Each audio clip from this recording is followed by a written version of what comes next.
Hi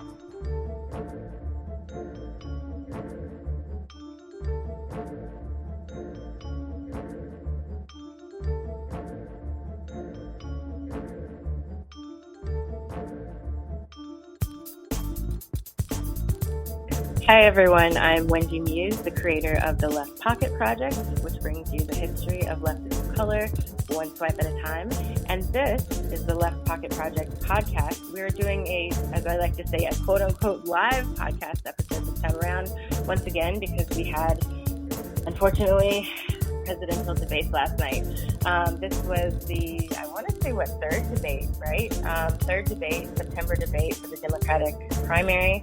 Lots of twists and turns and interesting parts of the night that we're going to discuss. And for our guests, we have with us actually Héctor Alcalá. Héctor, go ahead and introduce yourself for the listening audience. Hello, listening audience. My name's Héctor or Héctor Alcalá. I'm an assistant professor at Stony Brook University in the program in public health. I teach primarily health disparities, social determinants of health, and health communication. In terms of my research, what I do is I examine the impact of early life adversity in terms of later life health and access and utilization of healthcare. And another big focus of my research is looking at health disparities and particularly how racism and discrimination impact health of adults. So anything I say, sorry, go ahead. Oh, no, I was just going to say, so basically what you're trying to tell us is you have no reason to be on this call and discuss anything that happened with the presidential election, right? Since you focus on race and that kind of research, correct? Absolutely not. Yeah, it's all superfluous. we should just ignore me and everything I have to say. Just like the candidates. Right. Go ahead. You were going to continue saying something else after that. My apologies for the interruption. Yeah, no worries. So all opinions expressed are my own and do not represent any of my employers, colleagues, or Twitter followers. That's a nice disclaimer. I think we should start saying that all the time, right, Richard? I mean, right. Ultimately, the opinions of our guests are also not our own sometimes. So that's important. Also, Richard is here. Say hello, Richard. Hello, everyone, and thanks for joining us for this. And just a big shout out and thank you to all the new patrons and to everybody that's been liking and sharing the work we've been doing. I really appreciate it. Oh, yeah, that's a really good point because I should remind everyone to please definitely follow us on social media. Also, we're now on YouTube. I've been really bad about uploading the videos, but we are on YouTube. The podcast is on YouTube for those of you who like to kind of get your podcast through YouTube. But anyway, you can find us by searching anywhere and everywhere for LeftPOC, and that's LeftPOC. You can also obviously find us wherever you get your podcasts, and we'd love if you left us a review and a rating on iTunes. It really helps other people find the podcast, and if you love it, please definitely give us a rating and review. And the other thing I just wanted to add is, as a reminder for people to check out the Patreon page. And that's not an ask for money, by the way. Actually, I suggest going to the Patreon page because everything we have on it is free. So obviously the podcasts are posted there, but also books, references, additional resources. So make sure that you check it out. You don't have to donate, but if you feel so inclined and have the disposable income of $1 or more per month, we'd love to receive it. You can donate on patreon.com/leftpoc. And the other cool thing is, as I sort of hinted at a second ago, all of our content is always free. We don't believe in having paywalls. We don't believe in every other podcast being free and one being paid. Everything is always free because we want the discussions we have here to be accessible for everyone, no matter their income levels. So yeah, please keep that in mind. Give us a shout out. Hit us up on social media. We love to hear from you. And the last thing I wanted to say while we're in the area of disclaimers is, unfortunately, I had some technical difficulties today, so I'm actually calling in to my own conference as I'm recording this. So please accept my sincerest apologies for any sort of feedback or strange noise issues or anything like that, and just kind of crappy quality on my end. Richard is going to be the captain of the ship today. So yeah, anyway, all that being said, thank you all once again. Welcome to the LeftPOC LeftPOC Project podcast. And we're talking about the debates from last night. I keep sighing because that was basically my response all night. It was a mix between sighing and screaming. What about y'all? What do you think? First impressions. If I have to say something positive, I thought the interviewers and the moderators did some a fairly decent job of pushing people on the record. Particularly, we saw Biden get called to task, and I believe Klobuchar additionally, and both of them got grilled for their essentially racial politics in their past history. But in terms of what the candidates were doing, I wasn't too thrilled with what they were doing overall. I thought, a lot of them were ostensibly repeating what they had said in prior debates, not really elaborating. And there was a lot of calls for kumbaya civility from a lot of the candidates. And I don't have time to listen to that. If I wanted to listen to that, then, I'll go move to South Bend, Indiana, and cheer for Mayor Buttigieg. Yeah. To try and pick out something positive, I would agree with that the moderators did a better job than we've seen in some of the past debates as far as holding candidates accountable to the degree that we see in these debates. The other kind of positive point I would say is that occasionally the candidates do say or touch on issues or points that were important, and although I doubt the sincerity of the candidates when they express most of them, like I see some value in having them expressed. I'll pick that apart later. I mean, I think it's interesting that you guys started with positives because, yeah, my first impressions were definitely not positive, but I do agree that the moderators were, how should I put this? I mean, I think the moderators, I should add, one of the comments that I saw following the debates was that people were upset that the moderators didn't ask for any specific questions about his plans on environment and criminal justice.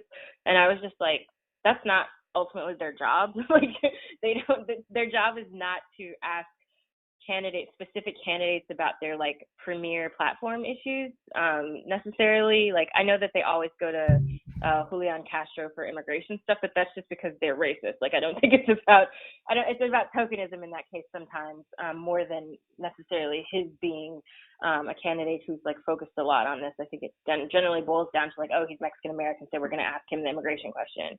But I think that I thought that the moderators did do well in some instances, and in other instances that we can get into later, I was very frustrated just because Jorge Ramos has his own issues with regard to foreign policy and things like that I have major bones to pick over. Yep.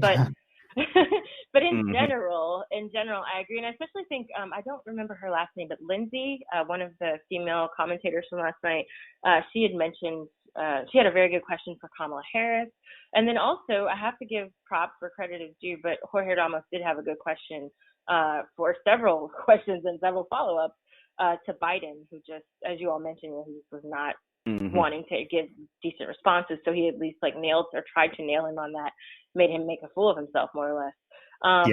But yeah, so I think I would agree. I think Lindsay Davis was, she was the only female moderator on the stage, and I think she did the best out of all four of the moderators that were there. Yeah, I definitely agree with that. So let's take a shift to issues, and now I am really going to let Richard head the ship because, as I said, my sound quality is pretty bad, but I'll interject here and there. So yeah, Richard, why don't you and Hector actually can talk about some of the issues that were brought up over the night, your thoughts, and I'll chime in here and there when I feel particularly angry. Yeah, I guess just some of the kind of general things from the debate that stuck out to me or that I thought were worthy of note and may not get mentioned in some of the other coverage. It's one thing particularly that sticks out to me when I was watching some of the post-debate coverage was how hard the Kamala Harris is being pushed as a serious candidate, despite the fact that she's polling fourth in her home state, which is like disastrous for a presidential campaign. So that's she's maybe been up to second at the highest, which is just as far as like the traditional ways that the media would measure a candidate's likelihood of success. Being fourth in your home state would be awful. Like and that the key takeaways were, how well she performed, I think was a big part. Another thing is the kind of the show of it all the idea of having these large circus-like debates was, openness and inclusivity. But there's about 275 registered candidates for the Democratic primary, and so this is the best 20 to 10 that they could find, and several of these candidates are still polling, at or around 0 to 1 to 2% in various polls. So like, we could have had different candidates with different ideas, but the measurements of what makes a viable candidacy changes to fit whatever makes the status quo able to be put up on the stage, in my opinion. And then one of the other ones was it was hard for me to pay attention to those other candidates that are polling second, third, fourth in their home states and in the single digits nationally as serious candidates, but sometimes they did mention issues. And I think one of the issues, not necessarily in a positive light for O'Rourke, was how essentially the shooting in Texas awoke him to the problems that Trump and racism presented in this country, which is like a larger issue that we'll get into. But I guess, Hector, if you wanted to kind of touch on some of the other things from the candidates in general that you noticed or that you thought were Yeah, well, the thing that I thought was funny is that, they had a conversation about foreign policy, and this is really the deepest one that they've had in all of the debates, I think, in terms of the length of time that was devoted to it. But the focus really was on China specifically and about the trade war. But I thought, given who this audience is and what the Democratic Party tends to do, that they'd have some sort of commentary on Hong Kong, but nothing was mentioned on it. And I was pleasantly surprised that, Russia didn't get brought up for whatever reason, because that tends to be like red meat for centrist Democrats. And I thought that they would, play that up. And not surprisingly, there was no mention of Palestine in the debate again. And I think, it hasn't been mentioned in the debates thus far. So that's not entirely surprising, but it went into places that I thought were relatively safe, but it also avoided things that I thought would be really red meat for the DC types that really like to prop up warmongering essentially in terms of their foreign policy. So that's what I found interesting in the foreign policy segment. Yeah, so foreign policy is definitely a big part, which I think we'll definitely try to devote a significant amount of our time to, because you point out some very excellent points, and especially I hadn't noticed, but I think that's a great observation about how Russia wasn't a part of the debate, despite the 2 years that we saw after the election that it dominated, and how much they did spend talking about foreign policy, and then the warmongering, and that's typical. But I have a feeling Wendy wants to mention something. Yeah, I just wanted to add to that. For me, I also kind of, I don't know, I had some moments of checking out towards the end. I was taking notes in the beginning, and then I just was like, my body right now does not have, my mind nor my body have the attention span for this. But from my notes from the beginning, some things that stood out to me in terms of issues that were addressed head on, and I think well. I was actually, I'm kind of like, do we need to appoint Beto as like the racial justice coordinator for the administration that wins or something? I mean, it's kind of interesting that he's doing better than many other candidates, I think, about like very boldly addressing racism. The only problem, of course, is that like he's not connecting the dots between like his pro-corporate, pro-oil like past with how that affects, like how that sort of affects racism and empowers racism. So like, how can you disconnect those two things? I mean, it happens all the time in the Democratic Party, but it's just sort of interesting that I think he's doing a better job right now addressing race and racism, but he's not connecting the dots between his own policy flaws and how those things can actually contribute to further racial inequality in our country. I also would just want to add that I found it interesting that Castro had a moment where he linked, he was asked a question about racism, and he started talking about racism, and then he shifted to talking about police brutality. And I thought that was a really good connection, because a lot of times when they talk about race, they sort of isolate it to specific people, or like, Nazis, or, like the shooter in El Paso, for example. But in this case, what he did is he sort of very smoothly, I think, bridged that sometimes not broached gap subject between policing and police brutality and racial violence and racism in general. So I thought that was just sort of as a positive thing, an issue that stood out to me that I thought was good. I also just wanted to add, speaking of Kamala, because you all brought her up, and particularly you, Richard. I'm sorry. You had mentioned that. No, but it's important. I mean, you mentioned that she wasn't polling well in her state. Obviously, we saw Lindsay Davis, and thank you for adding her last name, Héctor. We saw her mention, that Kamala had a bad record basically as a prosecutor and had done all these things. And so it was nice to kind of hear, as much as I have issues with Tulsi Gabbard, it was nice to hear some of Tulsi's points from the previous debate reiterated and reinforced by the commentator, or by the moderator, because I think some people, and including Kamala herself, had sort of dismissed all of that. She was like, well, this Tulsi woman is like a Russiagate person and is polling low, so it doesn't matter. Like, who cares what she thinks? But then it was and then she also, of course, was dismissing it as not true. Like, I saw some of the old footage again from the previous debate where Kamala had denied what Tulsi was saying. She's like, everyone's lying about my record. And so it was kind of nice for Lindsay to be like, no, actually, like, your record is real. I think it sort of gave it some credence, or some credibility, I should say, for her to say it and not just another candidate on the stage that's Kamala's competitor. Another point that I'd add about Kamala is just that she continues to try to present herself as a progressive prosecutor. But I think sometimes, and she does this in a way where she's trying to say, like, look, I'm going to put Trump in jail too, but she wants to have it both ways. She wants to be like progressive prosecutor, but then also law and order.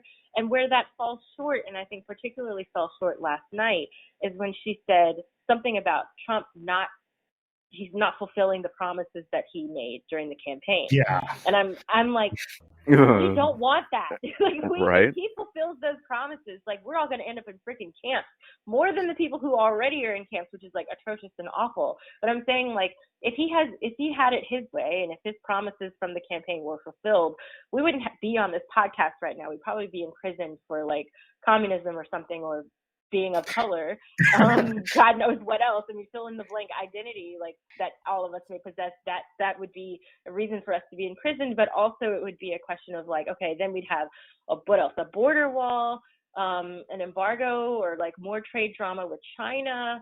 We would have gone to war with way more countries. Like, I mean, I'm just trying to figure out, like, what is the promise that you want him to keep other than perhaps a strong economy? Like, yeah. What does that promise look like, I think there are promises that he made that she could have specifically highlighted, and it would have made sense. For example, the drain the swamp promise that he made, and it certainly hasn't kept. But yes, in the abstract, my comment and my reaction on Twitter was, the same as yours.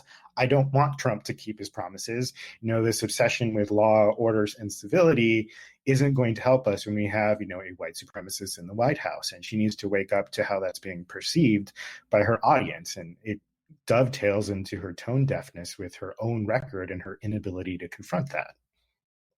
And I think you make excellent points, both of you. And then you said civility, which was actually something that stuck out to me from the introduction of the debate, which was Stephanopoulos mentioned that the debate was going to be informative and civil. And I question both of those, but and primarily, especially when with foreign policy and with criminal justice, whether that's what the arguing for draconian and atrocious practices is considered civil, because the incivility of the violence that's incurred by the victims of these kinds of policies is far enough away from the person who is advocating it that it's not seen as that person being violent or advocating violence, but that the violence is an unfortunate, outcome of something that was inevitable and the best option available. And that is extremely problematic for me. And I think, and it manifests well in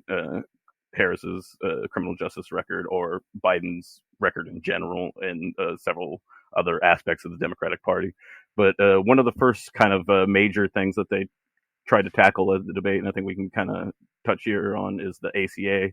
And one of the things I wanted to mention about the ACA, which I feel is sometimes lost in the kind of fanfare over Obama within kind of beyond the Democratic Party into the general populace of less engaged political folks that still look at the Obama presidency as something to be, I guess, reminisced about. But that the ACA was, we often hear about the mandate that came from the Heritage Foundation, but the Christian Science Monitor, back when, I want to say 2012, had an article that mentioned, and to quote, they said, in February 1974, Republican President Nixon, or Richard Nixon, proposed it, in essence, today's Affordable Care Act. So it mentions that private insurers were delighted, but the Democrats wanted a more Social Security and Medicare system. So this kind of argument goes back towards all the way back to the Nixon administration, and essentially the market solution was a Republican plan, and now we've gotten to the point where it was a theme in a lot of the post-debate coverage and the leading up to the debate about how being too harsh on Obama was negatively affecting the candidates. And so we saw a lot of positive talking about Obama in this debate, and particularly about the kind of concept of building and expanding the ACA, preserving the ACA, and this kind of market-based solution. And the idea is like that was a Republican solution. It was when it was tried to be marketed and sold to get votes when Democrats had 60 seats in the Senate. To get Republican votes, it was often said it's a Republican plan. It was Mitt Romney's Massachusetts plan. It's a Republican idea, and I think it's important to note that essentially the Democratic Party is defending Republican policy. That's how far we've shifted to the right, and that people that are going for a more government-oriented or socialist-oriented solution are being placed outside to the left of the Democratic Party, where in the 70s, that's where the Democrats were. So that market shift in the positions of the parties, I think, is important when we discuss where we move forward from the ACA. Yeah, and they did an effective job at sort of framing the public option, or even, Medicare for all, as a negative thing, because they were scaremongering, saying that it will eliminate your choices. You can't choose who your healthcare provider is, and that unfortunately still scares the shit out of people. And that framework that we've heard, I think Harris invoked it, we heard it from Biden, is going to be effective at tamping down support. So I'm not terribly surprised that that's what they want to do, because none of these candidates, by and large, are going to have an interest in reining in private health insurance. Because underlying all of this is a discussion of rationing healthcare, right? The inevitable thing is that rationing is going to happen irrespective of whatever system we have, because we have a finite amount of healthcare. And whether or not it's our current system, in which, some people get no healthcare at all and some people get a lot of healthcare, or if it's Medicare for all, a system where there might be rationing, where people who currently get a lot of healthcare get less or slightly less healthcare because of it. And that conversation gets lost in the wash because we're framing it as choice, and choice is the underlying, market forces are good, individual choice is good, a frame of reference for them. And sort of related to this conversation, in the debate, the shadow of Obama still looms big. He's still sort of framed as the party, or the de facto party leader. And it really created, in my opinion, some interesting sort of pretzel logic that the candidates were invoking. And I'm glad that Biden got called out on this, that he wants to take credit for Obama's legacy when it's convenient, but then when it's not convenient, he wants to distance himself from Obama. And sort of my question overall for this is, we had a few people on the stage sort of invoke Obama by saying, I can rebuild the Obama coalition, which is sort of, I think, specifically, or paraphrasing what Castro said about himself. And I think to myself, is that even possible? And is that advisable? Because, the Obama coalition was, in theory, multiracial. It included working class individuals who were, in unions. But the landscape has changed such that we may not be able to get that coalition back together, both because of factors within Obama and his administration itself, and for extraneous factors. For example, voter suppression, laws that make it harder for people of color to vote. So I don't see that part of the coalition being able to be as strong as it was before, but also Obama's own policies. And this was a part of the debate that was really hit upon, the immigration policies. If you want, Latinos and other groups that are highly composed of immigrant populations to be in your coalition, you have to account for, Obama's draconian deportation policies and what that means to reforming this coalition. Yeah, I really appreciated that interjection. by, I guess it was Jorge Ramos at that point, who asked that question specifically. But I think that, I mean, I want to go into immigration a little bit further later on, but I thought that I agree that was really something that I'm glad was brought up, because again, you can't have it both ways. This reminds me very much of, I feel like I have flashbacks to 2016 because it's something that Clinton did as well. So it was like she wanted to take credit for stuff that Bill did that was quote unquote positive, but then not the negative stuff. And then the same thing with Obama, you know, things that happened during the Obama administration while she was Secretary of State. Or even subsequent to that, she wanted to take credit for, but then none of the bad stuff. So there's always this kind of weird push-pull with his legacy. But I think it's funny because, you know, American liberals spend so much time talking about how obsessed people are in foreign countries with their leaders, you know, like so-called dictators or whatever. And one of the things that comes to mind all the time is like North Korea, right? The DPRK portrayal of Kim Jong-un. And the entire Kim family, but it's just sort of interesting how they've built this sort of idea that there's like a cult-like status around all these members of the Kim family and blah, blah, blah. But then I'm like, what are we doing? Like, we can't even have a debate without bringing up Obama's name. Like, it's been, what, 3 years, 4 years, 3 years since Obama's been out of office. And we saw this already during the 2016 debate. And it's just like, guys, you got to move forward, you know, like onward together, as Hillary says, right? We have to keep pushing in some direction that, like, Obama's not the end all be all of the Democratic Party, or shouldn't be, and certainly isn't the end all be all of, like, you know, center right policy, I guess I should say, because I definitely wouldn't call them center left at this point. The other thing I wanted to add really quickly is I thought your points about insurance and the role of choice from both of y'all were really important. And I felt like the entire time I was listening, I was like, is this the libertarian debate? Like, why are we talking about choice when it comes to health insurance? And it was done in such a way where as if we have a system right now where I can just go to any doctor and say, see me, when in actuality, first of all, we have to look them up to see if that provider is covered by our insurance.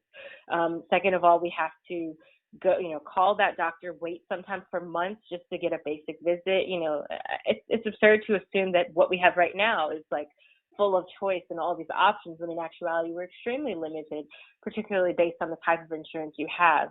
And not only limited in terms of choice, but also limited on the basis of how much it's going to cost. So like right now I've been navigating this system in very unique ways because I'm pregnant, and like learning all sorts of stuff and surprises around the corner every 5 seconds about how much a test costs or how much an exam costs that I didn't have to worry about before. And so I can't imagine for people who have terminal illnesses and things like that, where they're just trying to figure out basic modes of care and have no guidance on this point and no assistance on how to sort of figure out what they're eligible for, how much it's going to cost, what kind of provider they can go to.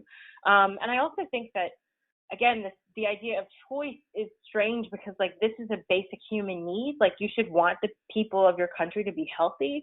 You should want, even if you're thinking about it from a purely, like, conservative standpoint, you should want your workers to be healthy so they can be productive and help you make more money. And there's just no concern about that at all. It's a very sort of, I don't know, there's like a necropolitical aspect to it. Like, they just expect us all to die and you know, do as much work as we can until we fade away. And it's not good. I mean, it's just strange to me that we're at a point now where the Democratic Party is arguing over whether or not people can live or should live, and who's eligible for that. They're not saying it that way, but it's certainly, once you read between the lines, is what's being said. I also just wanted to add that this is where I was frustrated with Bernie Sanders the most, I think, even though I know some people were like, he did great, you know, like he really nailed him. And I'm like, no, he didn't, because he only nailed it for people who already know his healthcare policy ideas. If you already have an understanding of what Medicare for All is, then you're good. But if you don't, and if this debate or these types of discussions is your first introduction to Medicare for All, you would come away from that being confused because A, everyone and their mother is calling it Medicare for All. But B, you would come away from it thinking that the guy who's like the person who really set this up and got the ball rolling on it doesn't seem to have a clear answer about what's going to happen and what it looks like. And while I have significant issues, reservations about Elizabeth Warren on multiple policy fronts, I think that she did, the way she explained the way the taxation would work to me was much more clear and seemed to be in the framing more like something that the average voter would want. So she said, when she was asked how is she going to pay for it, she said basically, in short, we're going to tax millionaires and billionaires and corporations more than they already pay, and we'll pay for it with that. Whereas Bernie's answer was sort of like, he was of course going to be asked about if the middle class is going to be taxed further or not. And he didn't have an adequate answer for it. And I think at this point, like, dude, you've been working on this for how many decades now? There has to be a short, quick, easily digestible answer for this type of issue, because people come away from it thinking, oh shit, my taxes are going to go up, and then my healthcare is going to cost more too. And that should not be the takeaway from a discussion like this. He also should have better go-to examples, I think, of the countries that he cites. So like, he talks a lot about Canada and Scandinavia and stuff, but he just says like, oh, the medicine is cheaper there. But it's deeper than that, right? Like, if I go to Spain and I fall and break my leg, I'm not going to be expected to pay thousands of dollars, A, to just get to the hospital, and B, to see a doctor. So I think that there should be a quick, easy example to talk about, like perhaps another country. Even if he's going to go with, the countries that he always goes to, he needs to at least have a quick, easy response about what that looks like in practice, so that people can have an idea, because the average American hasn't left their hometown, hasn't left their immediate vicinity, immediate state. And so people don't have an idea of what the other options are necessarily. And so I think if that were clearly laid out, it would help people have a better understanding and to more easily envision what an equitable healthcare system would look like, and one that like is actually more focused on your survival and your genuine health, as opposed to just like, how long is it going to take for you to die? Yeah. Well, I think I was a little bit disappointed with how, both Bernie Sanders and Elizabeth Warren didn't really push back when Biden said, there's no time, we cannot wait 4 years for Medicare for all to take effect, essentially. And, that's true. A policy like that can't be implemented overnight. But the real response to that should be, ACA wasn't implemented overnight. It was passed in 2010. A keystone policy of that was Medicaid expansion. That didn't happen until 2014. So what you have to challenge Biden with is, your policy that you're so proud of had the same limitation, because realistically, it's going to be rolled out over a long period of time, because there's a lot of changes that need to happen to ensure that there's this continuity of care and people aren't just dropped suddenly and left without healthcare coverage.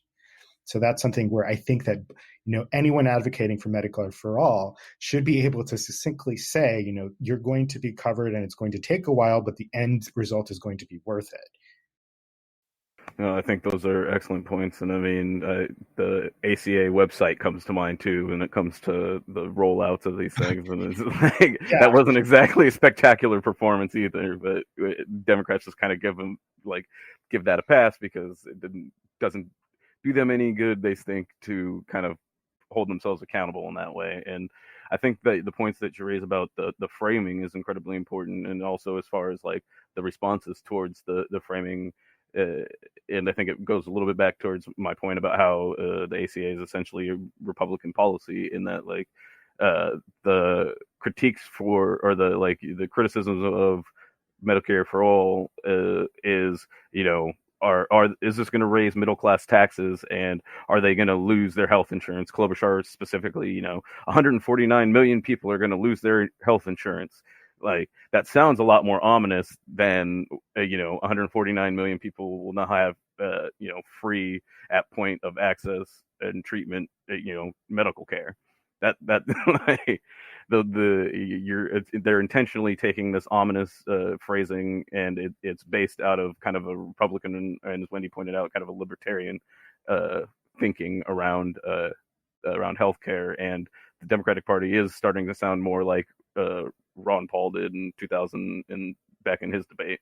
And so like, I think those are very important aspects that were raised. And then also the idea of choice, and Warren at least got the line out there about, I haven't met anybody that, liked their health insurer, is people like the people that provide the care. And I think one of the other aspects that is important, and it'll help kind of segue us to a lot of the other things that we want to talk about, but I think has a very relevant point here, is the racial aspect of healthcare. And we know that even if we get access, or even if at the point of care, that, for instance, Black women have been seeing high mortality rates related towards birthing and early child rearing. Famously, Serena Williams had an issue that kind of encapsulated how part of it is simply the disregard of the value of the Black women's articulations of their own experience, let alone their experience in America and politically and beyond. But so I think that we see that in healthcare, that even when they get to the point of getting access and getting treatment and getting the healthcare, it's still inadequate, and that there's a racial component as well. And I think that we see that in all the other issues that were talked about as well tonight, being education, guns, or anything else, or immigration and foreign policy. So with that, Hector, your thoughts? Yeah, well, healthcare, and I'm a public health researcher, is one of the aspects that encompass my research life. So what I like to let people know is that health insurance does not guarantee utilization of healthcare. What we ultimately want is people to utilize healthcare and not just have access to it. And the barriers to access are sometimes racism, right? It's not just racism experienced within the hospital or healthcare setting, but all the racism that encompasses our daily lives. So something like giving everyone health insurance isn't going to necessarily tackle that, right? We need to change the way our healthcare providers interact with patients. We need to change the way that receptionists interact with patients, who they're likely to give appointments versus who they're not likely to give appointments. And there's a racial component to that, whether or not they believe your symptoms, whether or not they prescribe pain medications when appropriate or not. So all of that is a conversation that people want to separate from healthcare reform, because they're arguing sort of that we need to first focus on passing Medicare for all, and then worry about all of the racial or disparities components after the fact. And I really think that that's doing a disservice. Like, if there's an opportunity to tackle that now in one foul swoop, we really should. And you really shouldn't be telling people to shut the hell up about this conversation, because it's still everyone's lived experience under even public programs, that they have inferior care if they're not white. And that's something that we need to tackle as a country. I'm sorry, it's something even that has been coming up lately with regard to NHS in England. So NHS is often cited as, a sort of comparable example of what we would have with Medicare for all if we were to implement it here.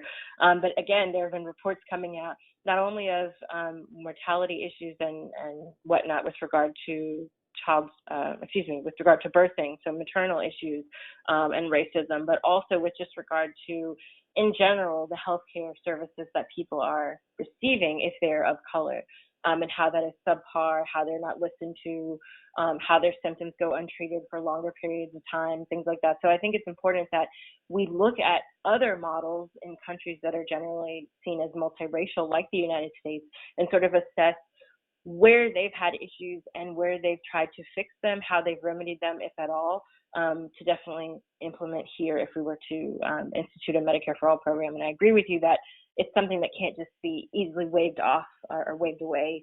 And unfortunately, we see pretty much any sort of constructive criticism to these programs receive that sort of treatment.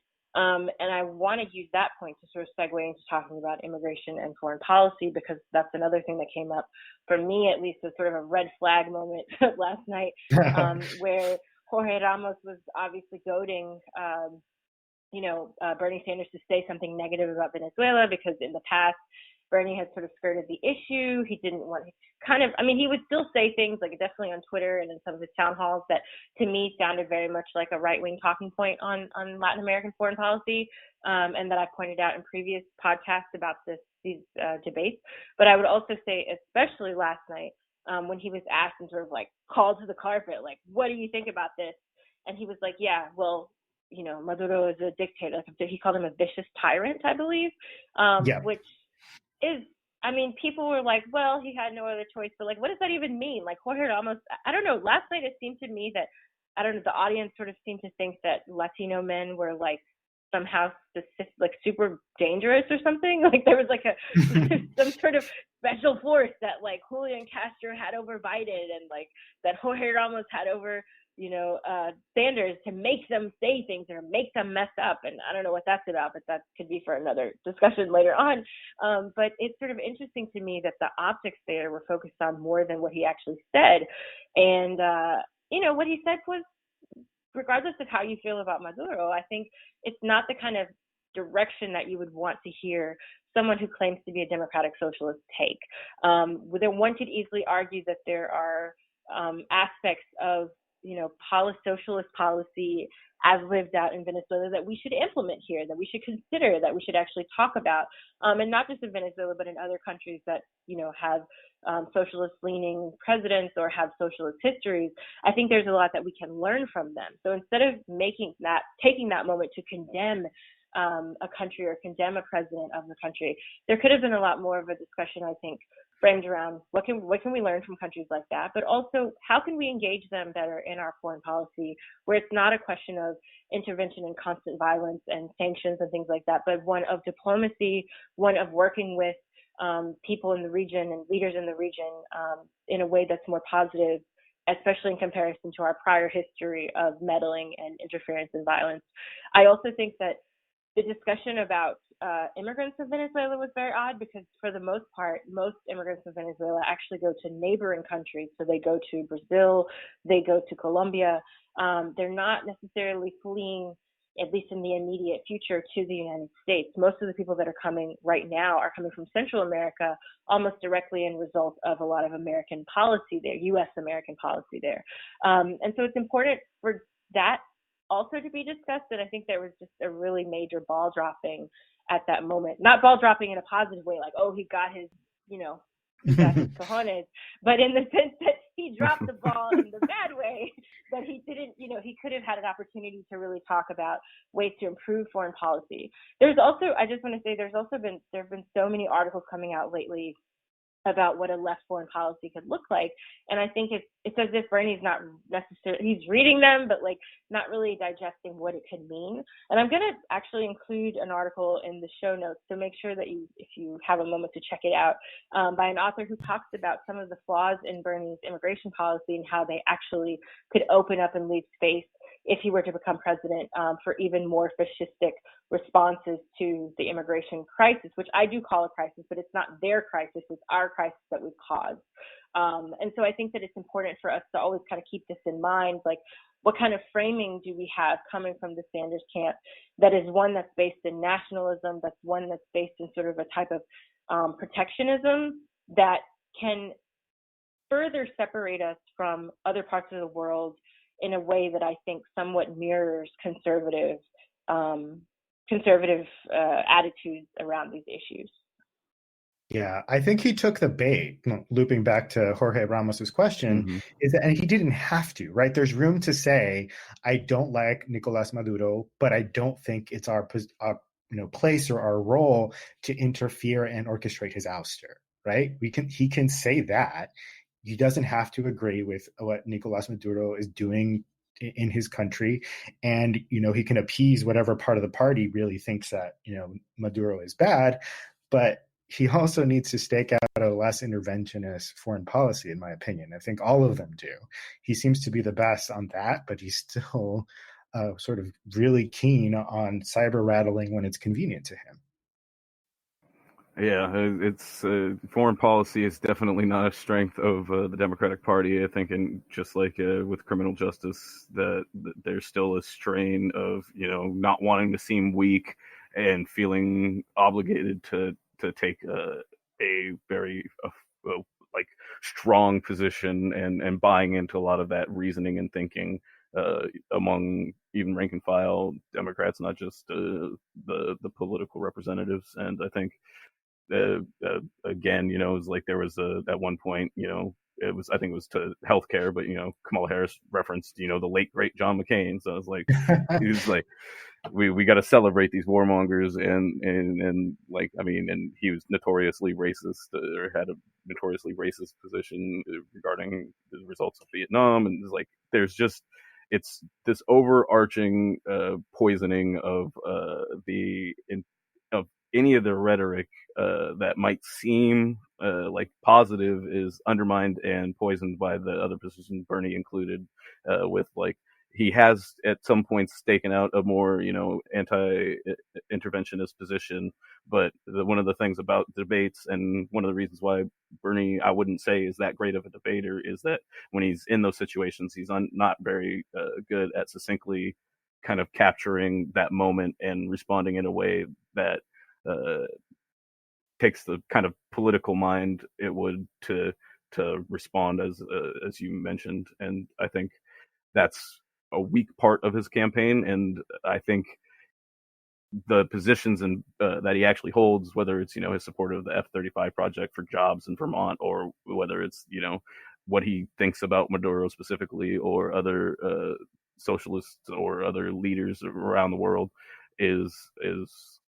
some of it's actually just bad, like that's something that I think there's a aspect of people that are tuned into the Democratic primary just not wanting to really engage with or acknowledge Bernie's weak points for the same reasons politically as any other of the people that are advocating for other candidates don't want to engage with their weaknesses, whether they actually personally think that that's something that needs deeper investigation or not. It just doesn't strike them as politically advantageous to do that kind of internal looking. And so I think it's on people that support Bernie, and we need it because Bernie's policy just isn't that great in this arena and in several others, to put pressure on themselves and on the candidate to really think about how they're responding to these types of provocations or these framings, and what's the most effective for both them politically and then also for us generally as a society in moving the conversations forward.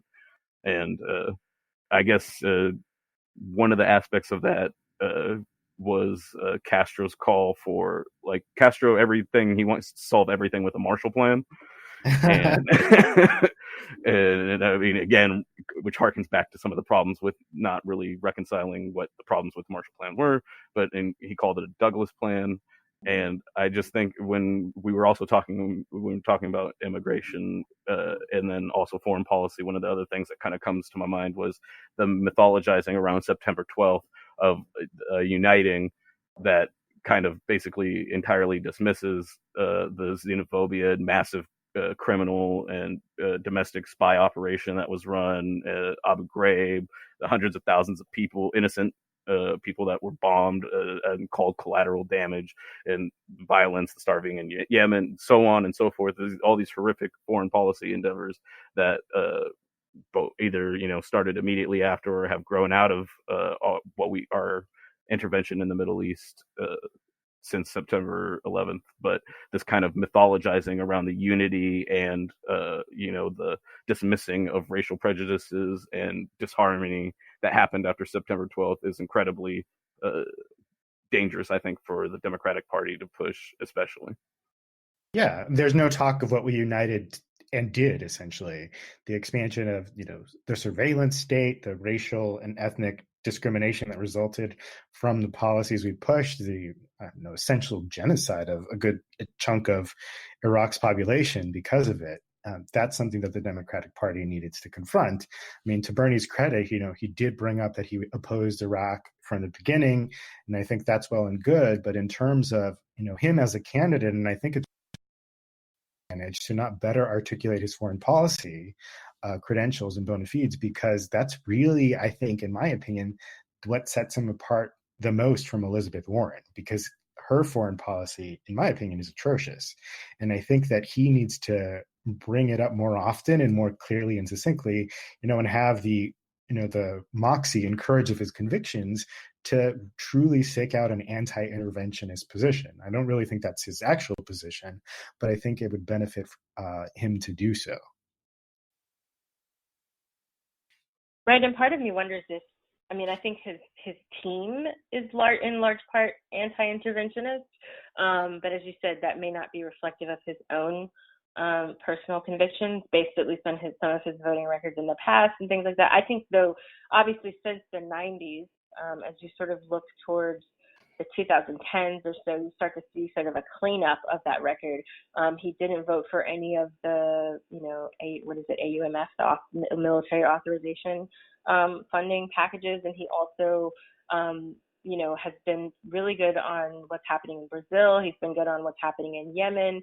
I would say also that he's been pretty expressive on what's happening in Honduras and things like that, but I still want to see him stray away, or at least further. As I agree with you, I think he should differentiate himself by way of foreign policy, but he should also do so by separating himself from rhetoric that we're used to hearing from the more right-wing side of the Democrats, or from the right in general, on certain countries. And I think I would say also that includes some of his acolytes, right? So I would argue that some of the statements that were made, for example, by Alexandria Ocasio-Cortez and Ilhan Omar about North Korea, or not even North Korea necessarily, but like about Trump meeting with Kim Jong-un, those sorts of things can jeopardize, aspects of the peace process that's going on there. And whether they realize it or not, I mean, people see this, right? Like, I think from what I had seen from several Korean activists, Korean American and Korean-based activists, saying like, look, this sort of language undermines what we're working on.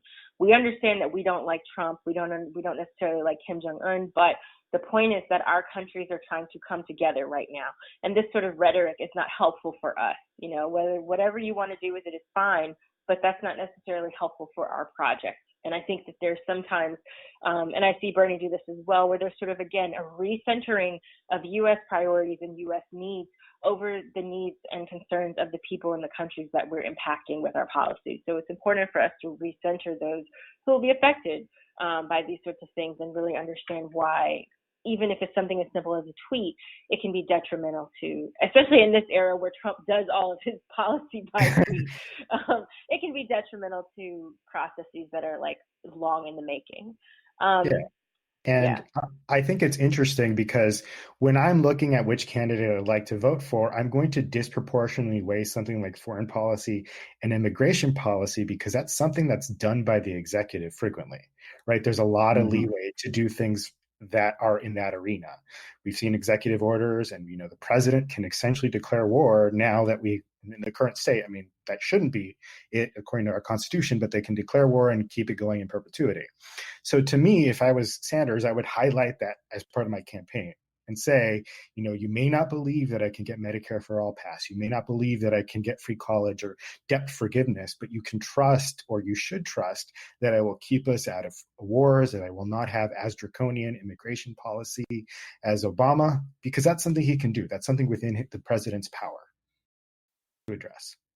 Absolutely. And to touch back on the debate specifically, and something from that, and immigration as well, there was a moment where Ramos confronted Biden about, about the separation of families and the people of cages, and essentially Biden just denied it. And we know, like, one of the first controversies was pictures of kids in cages getting circulated, only to discover later that was actually from the Obama administration.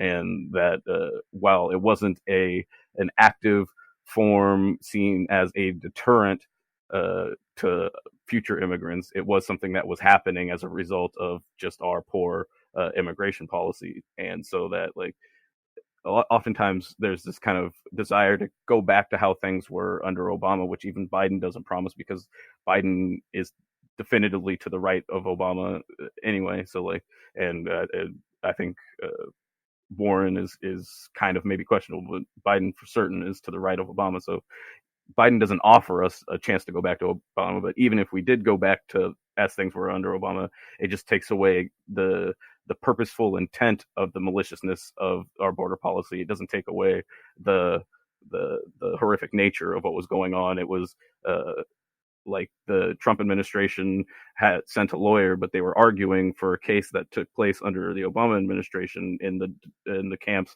where kids were essentially not getting basic hygiene, and it was the Obama administration that originally was arguing that these basic levels of hygiene weren't required to be provided by their captors, and which was the United States in this case.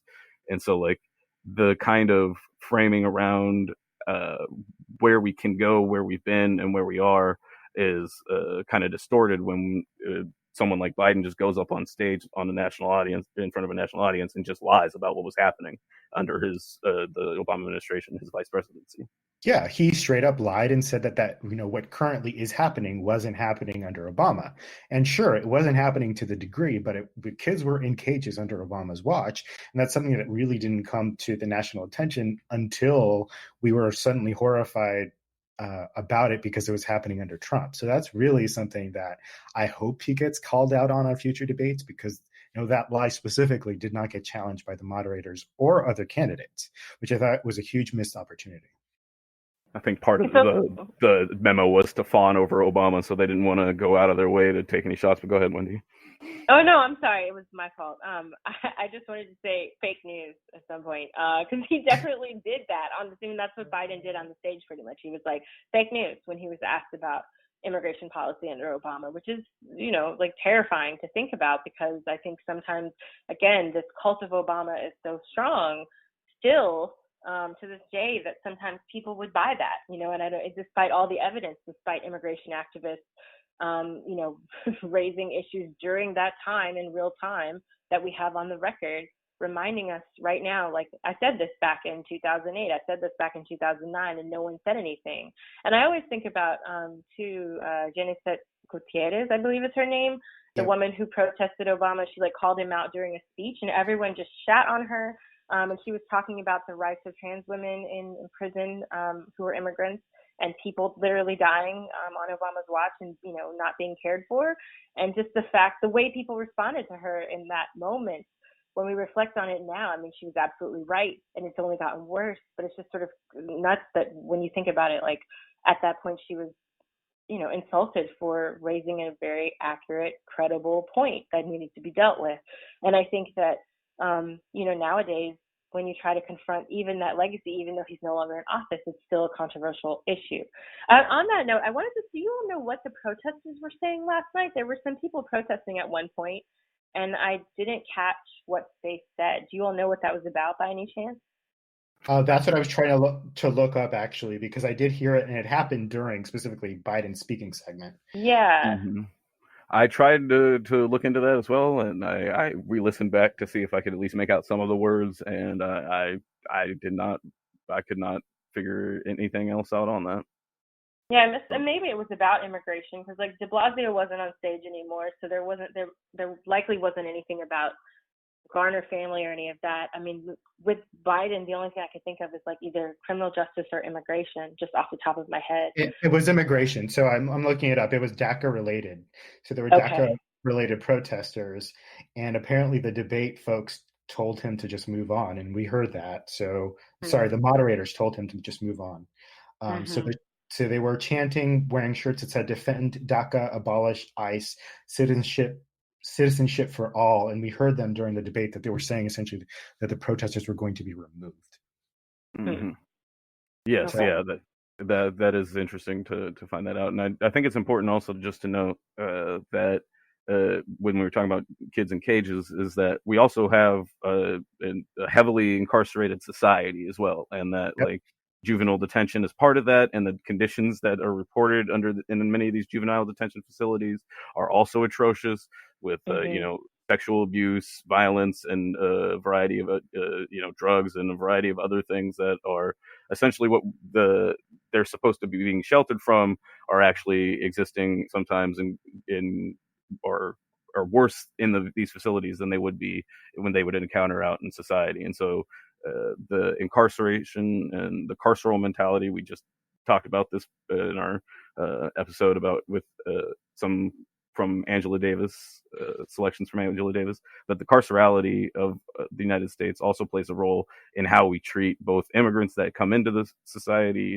There was a big push when there was the shooting where the guy recently just had the charges dropped on the pier where it was an immigrant, and essentially they wanted to jail immigrants that were coming over and committing crimes. And it's like, that doesn't even make sense if your concern is the cost, because it's going to cost more to jail them than it would be to just keep shipping them back to their country of origin. And so it's just like, there's a carceral mentality that pervades, and we see as a solution to a lot of our problems. And so that happens again when we see it in when immigrants come over with this desire to keep immigration or people coming across the border as a criminal act, and that it can be punished as a crime, both for the practical purposes politically, as Trump uses them to separate families and cause more hardship, but then also just as a reliance on a carceral mentality that we find solutions in punishment and in separation from society. Yeah, and sort of jails more broadly outside of the immigration context did get brought up in the debate. Much to my surprise, I think we had, was it Amy Klobuchar and Kamala Harris talking about reducing sentences for nonviolent offenders, potentially releasing some. So I was a little bit surprised that they actually went there. I mean, not that I believe either one of them, considering their records, but I'm happy that it at least got brought up. But I agree with Richard, this discussion about detention centers at the border is really currently disconnected from the carceral state and the carceral system as it exists in this country.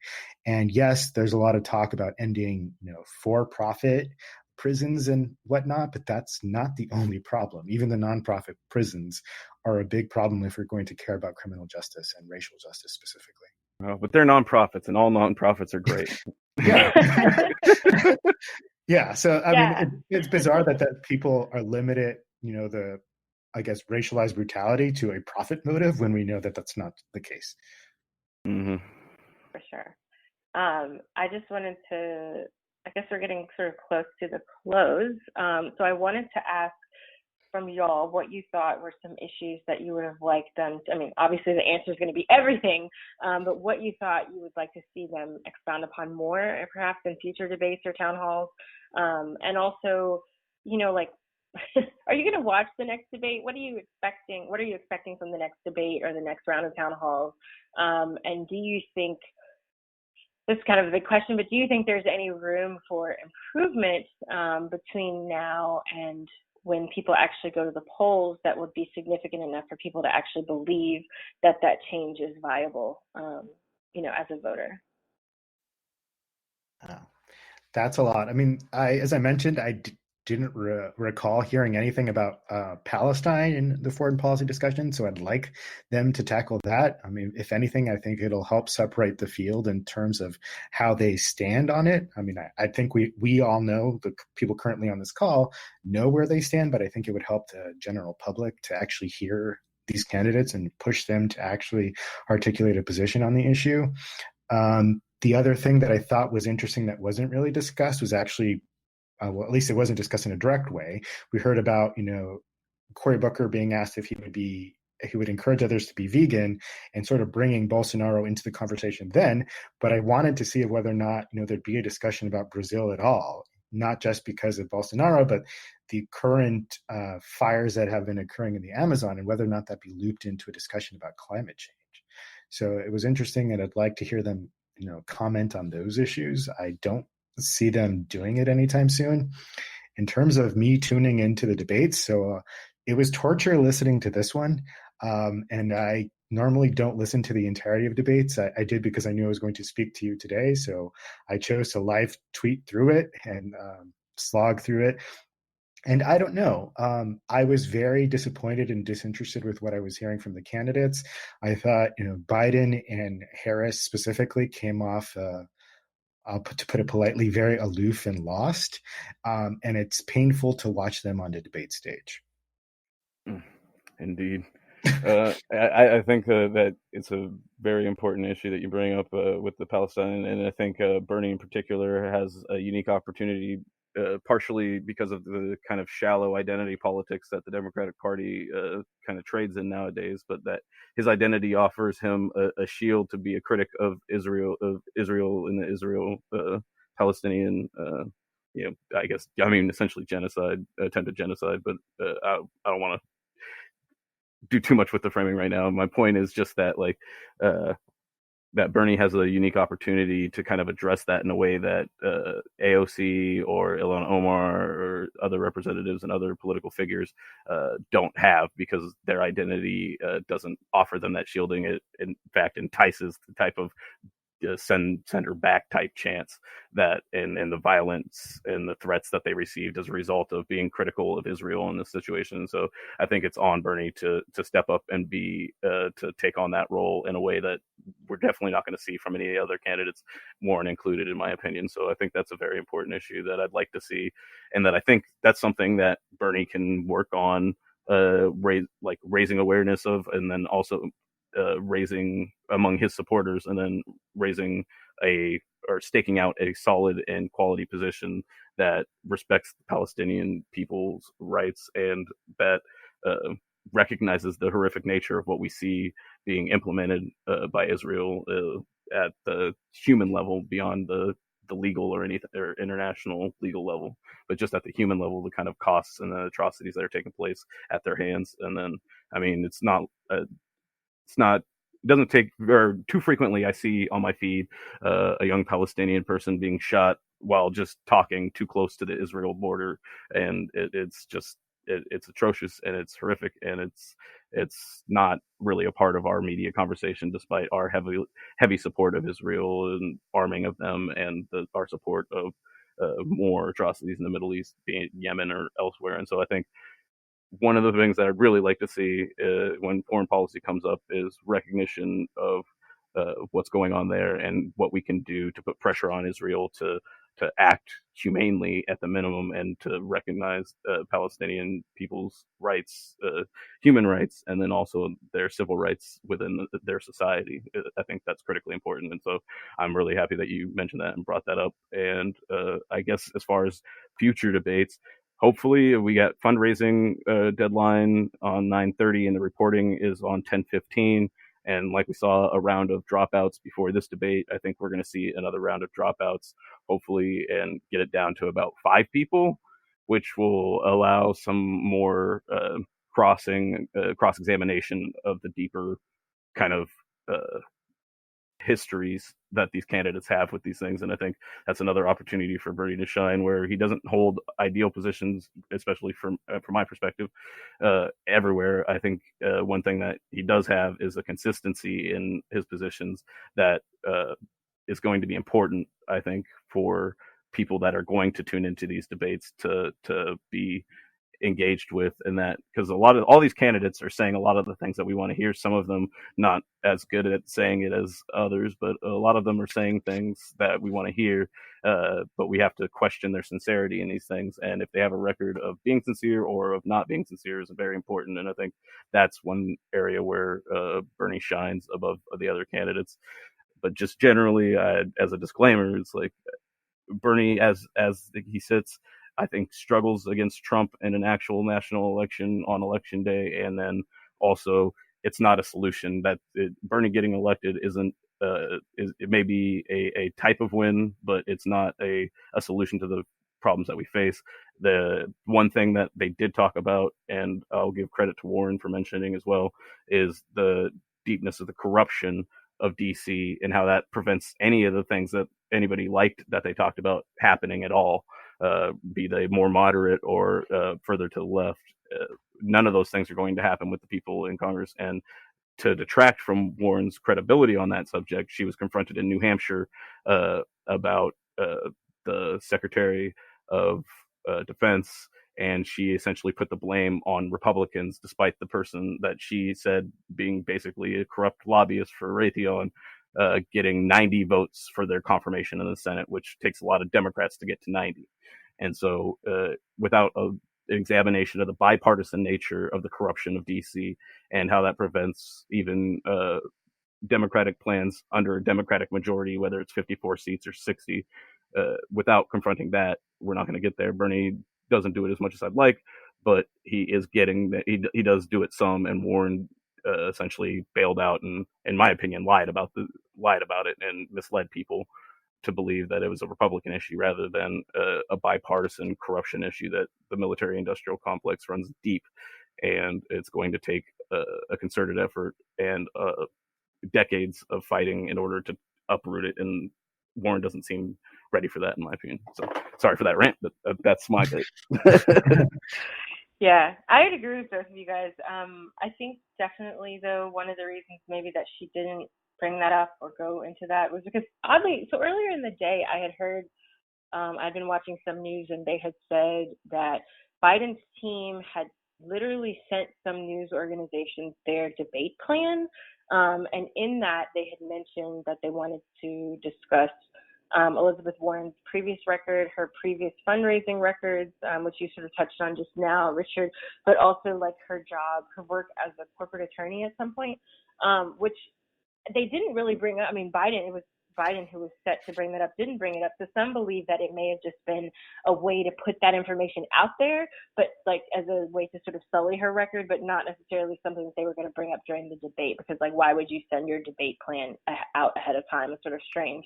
But I do think, all of those points I recognize, and I agree that, like raised several conflicts of interest on her part.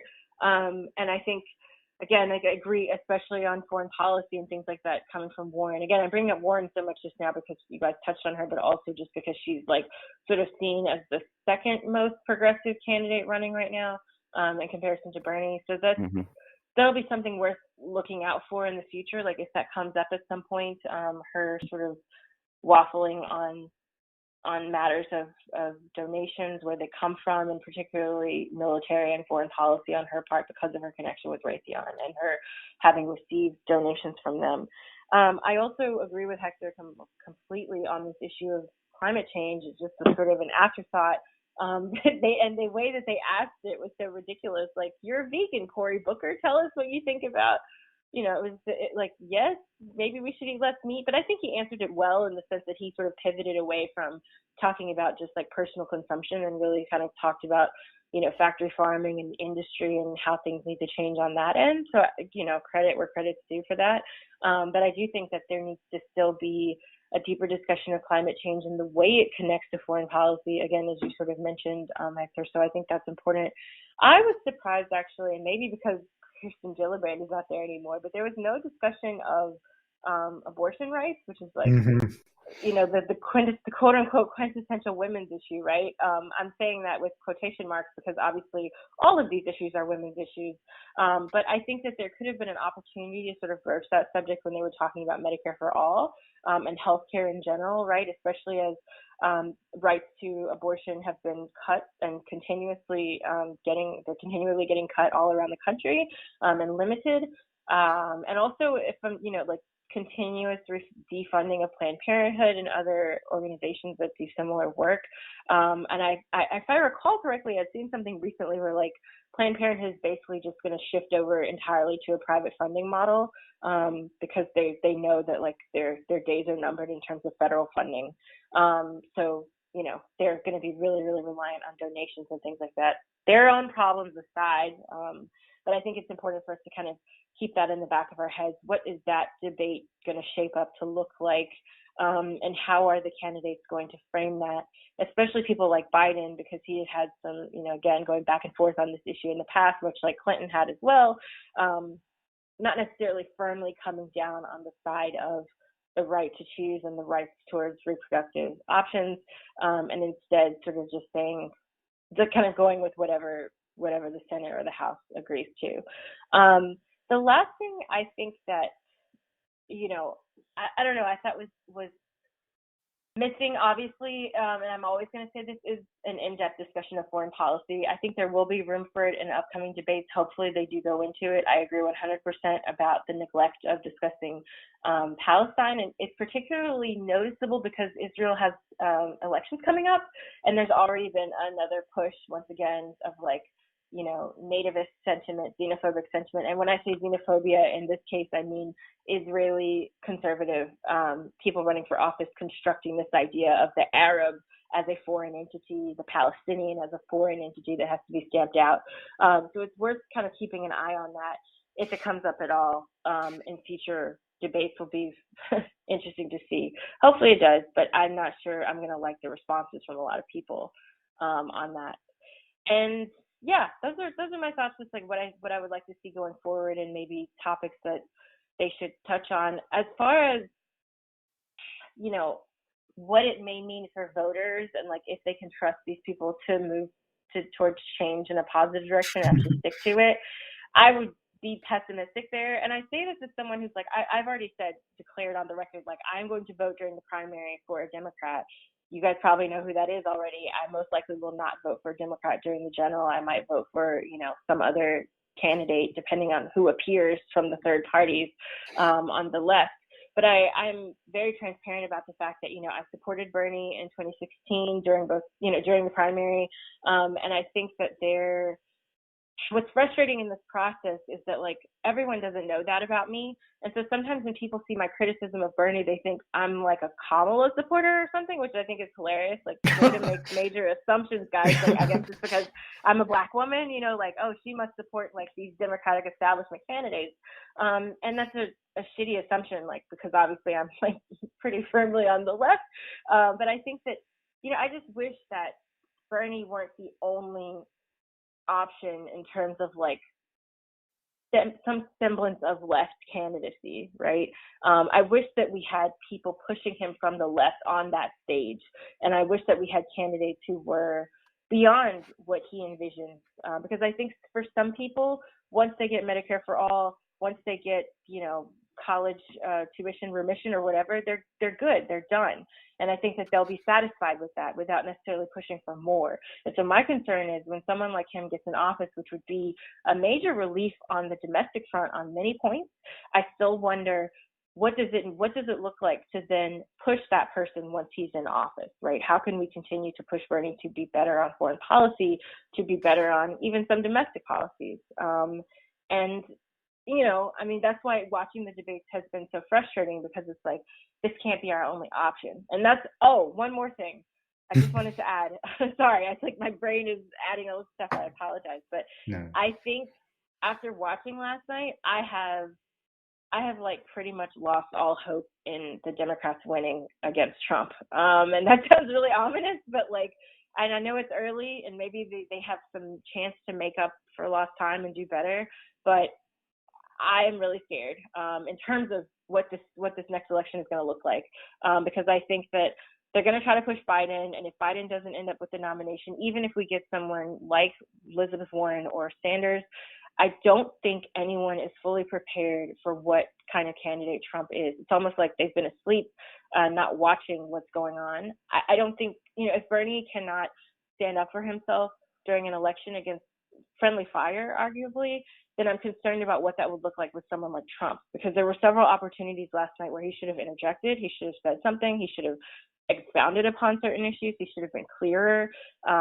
People gave the excuse in my mentions that he had a sore throat, but like, I'm sorry, I mean, this is a presidential election. Like, I would be dead on that stage and still trying to push a point, right? And so we have to be very cautious, I think, in the next few months in terms of like making sure that people we know, that we talk to them, and that we try to at least educate people around issues, even if it's not a specific candidate, if we're at least pushing them to understand, like, okay, listen, think about what you have right now. What can be improved in your life? What kind of candidate would you want? What kind of areas in your personal daily life do you think are challenges that you would like to see remedied, or at least made a little bit better, you know, ameliorated in some way?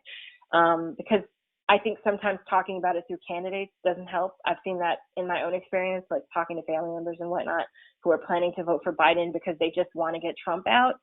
And I'm like, yo, are you watching these debates? Like, man can't even put together a sentence. So he's definitely not ready to go against someone like Trump. And so, yeah, those are my projections. He's talking about playing records for children. I mean, that's how disconnected he is from, you know, this reality we currently live on, where he thinks people are currently playing records still. I mean, yeah. And also just like that's another area of like total breakdown, right? Because there's been a discussion online about how like that framing then set up to sort of blame Black mothers for not being good parents. I was like, who's on stage right now? Jay-Z? Like, what is happening? A reference to his recent talk for the NFL, where he blamed single parent households of Black women for police brutality somehow. But paid I some think white woman to cut off some kids' dreadlocks, which anyway, but okay. That'll show them. That'll show the police. So yeah, so I am concerned about, like, we have to, I guess what I'm trying to say is we have to talk to our family members. We have to talk to our peers. When I go on Facebook, it's a completely different world. The way that people are deciding to vote for, their favorite candidate or whatever, it's just like a completely different set of concerns. And so definitely don't see Twitter as the end all be all of political discourse, because it is not. And it can give us a very false sense of hope and confidence. And I think that's why people got so mad at me last night when I was like, I don't think this is a good sign, and I don't think Bernie did as well as he should have, because people don't like to hear the truth. I don't think people like to hear what could be a precursor for failure in the near future. But yeah, they all need to be tougher. I mean, Trump is not going to go easy on them. He's going to be dishonest. He's going to be aggressive. And if they're trying to kumbaya their way through this debate, the primary debates, which should be preparation for the general election debate, they're not going to get it. They're not going to be able to hug it out with Trump. We saw Clinton fail at that. So I hope that they're not trying to repeat that strategy. Oh, they are, though. Because you've already seen, that's why I was joking and saying, like, apparently Latino men had superpowers last night and were incredibly powerful and angry, because the responses to Julian Castro's having pointed that out, that this is a primary, we have to actually have a debate, and also to his pointing out that Joe Biden was literally lying and contradicting himself on stage, the response to that was, oh, don't be mean to Joe Biden. And I'm are you kidding me? You had Rahm Emanuel calling him mean and petty. And I thought, well, that's rich. Coming from Rahm Emanuel, the meanest and pettiest person in politics right now.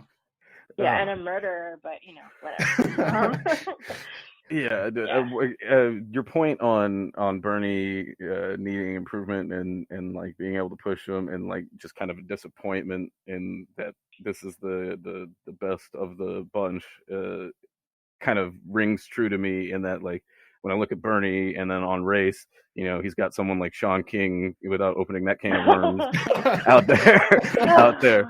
It's just like, this is the best I have to look forward to. It's like, because Kamala Harris is just going to put me in prison, and it's like Joe Biden too, and it's like, and Warren doesn't know anything about these issues, and she thought she was Native American up until like 6 months ago or something. So like, this is where we're at, and it's like, so like that just strikes me as frustrating. And then the other point that I think is important, that I think some Bernie supporters, like, I guess, just need to hear, is just like, if Bernie lost to Trump, which is potentially a potential outcome if the establishment abandons them, and you get a bunch of negative press in the media, and the movement isn't there in the people, that's basically a death knell for progressive politics in our two-party system.